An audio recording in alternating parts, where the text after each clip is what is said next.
Welcome friends, welcome back to the kitchen. Welcome back to another episode of Unboxing Old Cookbooks. This is where I unbox the cookbooks that you, our viewers, send in. And I thank you very much for them. There is always a book in here that is a treasure. And I'm amazed at what people send in. Thank you very much.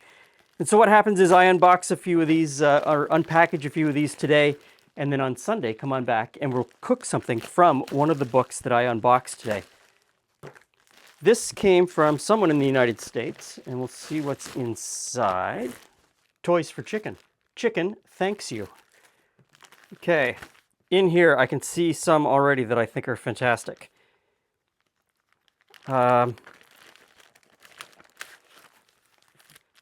Knox gelatin. Fairy's Cookbook, Masola.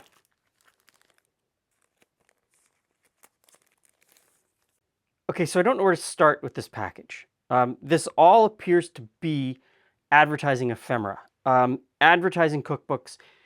This is something that happened very early on in the 1800s. Companies realized that if they could show you how to use their product, you were more likely to buy it. And so they created these cookbooks. And these went on and on and on. So this one is published in 1928. Swans Down Cake Flour, made by the Iglehart Brothers, Incorporated, established in 1856. Swans Down Cake Flour, it's not a brand that's really available to me here. I pick it up when I go to the States. This is a fantastic cookbook. It has color illustrations in it. Swans Down Cake Flour was a step forward in the way that flour was milled. It was a very fine flour. And it allowed people to start making cakes of what we would think of today as a cake. A lot of what you would find in earlier times would be pretty rough and tumble, would not be what a lot of people today would consider a cake. Great cookbook.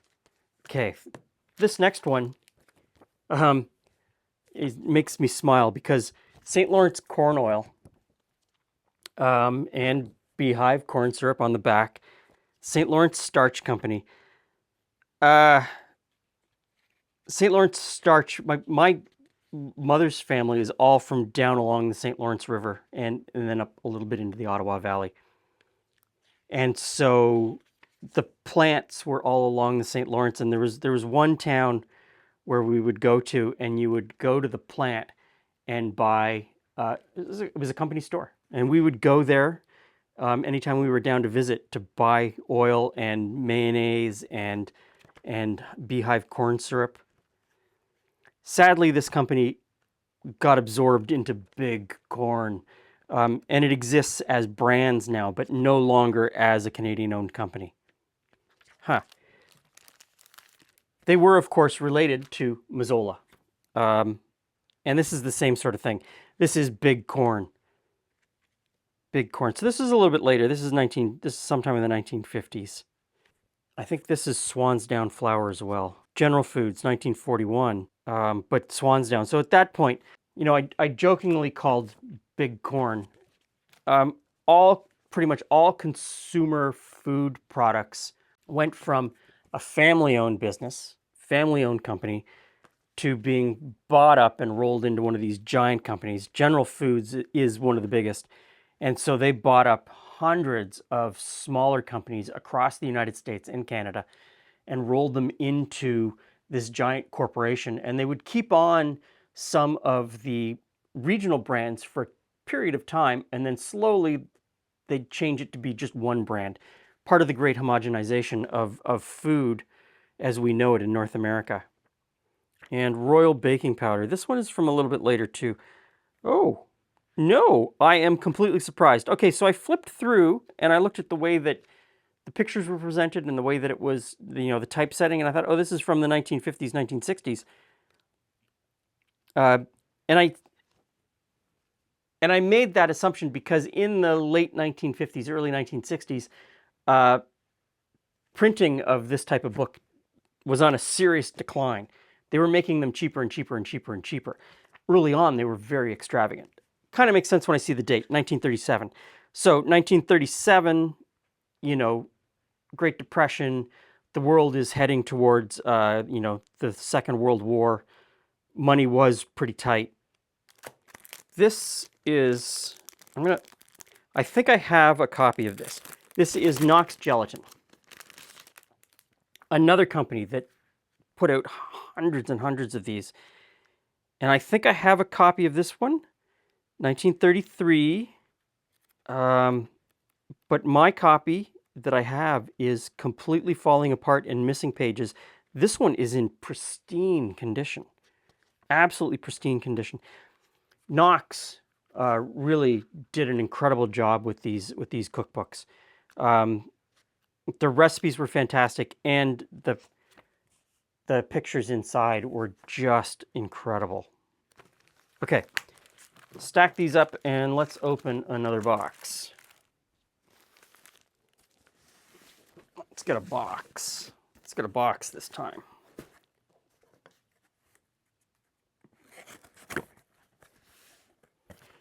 Okay, right off the top, this is an aside. This is put out by Karo, K-A-R-O, Karo corn syrup. I say Karo. I know a lot of people in the South say Karo. Karo. I can't say it, but it's Karo.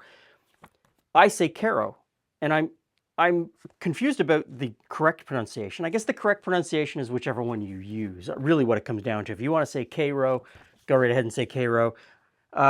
It was developed by a food scientist working in Chicago. He originally named it after his wife, Caroline, and he called it, with a C, Karo, Caroline.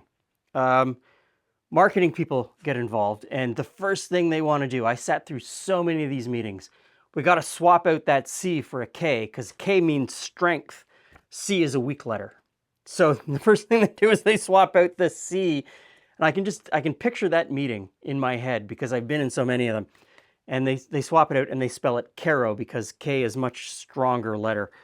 So I would say Karo because it's Caroline is who it was named after.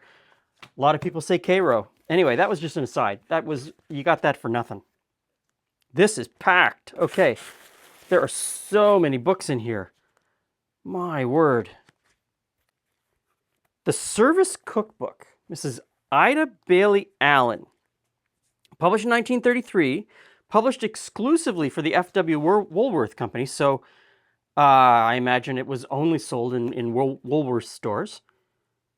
Proudly, they are NRA members. We do our part. I don't know. Is that the National Riflemen's Association? I don't really know much about the NRA.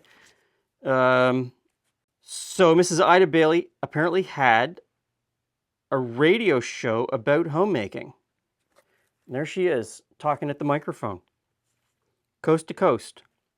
This is a very interesting cookbook. The way that the recipes are laid out is crazy, crazy interesting. So it's the name of the recipe, the list of ingredients, and the method in this sort of chart format. There was, and I don't know if the channel is still there, he was an engineer on YouTube, and he did cooking recipes, and they were incredibly precise, and all of his recipes were written in this type of format. The name of the program escapes me because I don't use it. But the one with all the columns and then you add stuff up. Anyway, whatever that's called. As an artist, I've never used it. Julie uses it extensively. She'll know what I'm talking about. Interesting. Okay, that's an interesting cookbook. Let's keep digging. Davis, Master Pattern Baking Formulas. 1938, the Davis Company, they made, yes, Davis baking powder.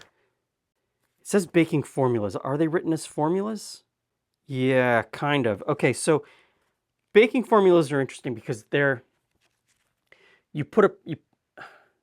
you say you're going to use 1 kilo of flour, and then everything else is written out as a percentage of the flour. And then they're very easy to scale because you're not dealing with a teaspoon or a tablespoon or anything like that. So this book gives you master recipes and then says, change this one thing and you've got something else, or change these two things and you've got, make it your own. Essentially trying to tell you how to make it your own.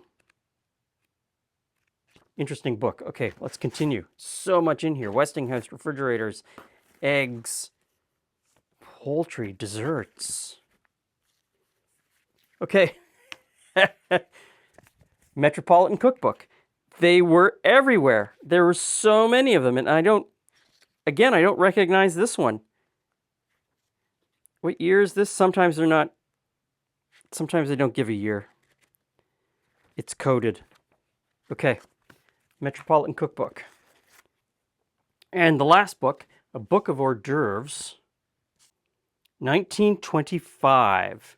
So before the crash, I'm expecting some of this to be pretty extravagant. The pictures inside are really nice.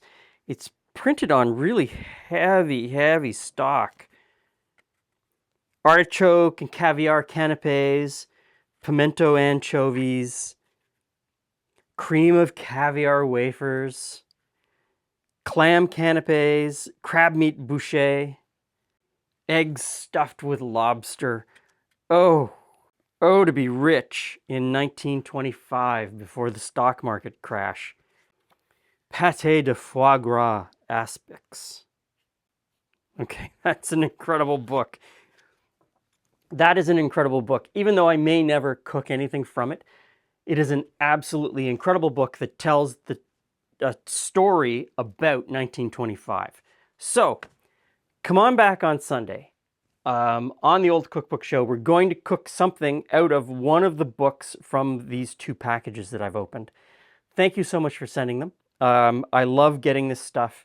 It all tells a story and sort of fills out this who we were in the past by what we ate, which is very interesting to me. Thanks for stopping by. See you again soon.